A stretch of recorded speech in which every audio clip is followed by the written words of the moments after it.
La discussione sul bilancio 2014 si è aperta con la relazione o il punto della situazione fatto dal presidente Luca Zaia. Quali sono le note critiche, le osservazioni che vengono dal PD? Ma è stato un intervento di basso profilo, non all'altezza della situazione che il Veneto sta vivendo.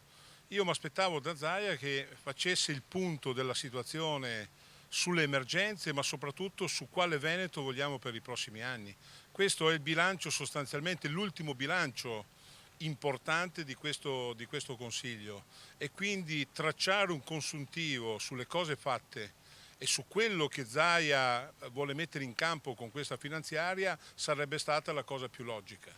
Abbiamo assistito invece a un intervento di basso profilo, nulla ha detto sulle cose che sono state fatte, molto probabilmente perché c'è poco da dire, ma quello che è ancora più grave, più preoccupante, è che nulla ha detto su quale Veneto vuole costruire in questo anno. La finanziaria, che per la prima volta mette a disposizione 250 milioni di euro per investimenti, di fatto si è tradotta in una sorta di spartizione tra i potentati dei singoli assessori senza nessuna logica.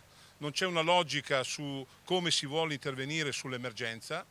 Noi diciamo che bisogna mettere 100 milioni di euro su questo fronte, non c'è una logica per intervenire sul trasporto, soprattutto ferroviario. Ogni giorno sappiamo le difficoltà dei veneti a muoversi nella nostra regione, non c'è una logica sulla fase emergenziale, le difficoltà delle famiglie e delle imprese. Quindi sostanzialmente è un bilancio di routine, ma soprattutto una relazione di Zaia di basso profilo che non dà, forza e impegno al nuovo Veneto che bisogna costruire. Sarà compito nostro oggi con l'azione di bilancio, ma soprattutto nei prossimi mesi costruire un nuovo Veneto e rispondere alle grandi emergenze, alle grandi sfide però che il Veneto ha di fronte.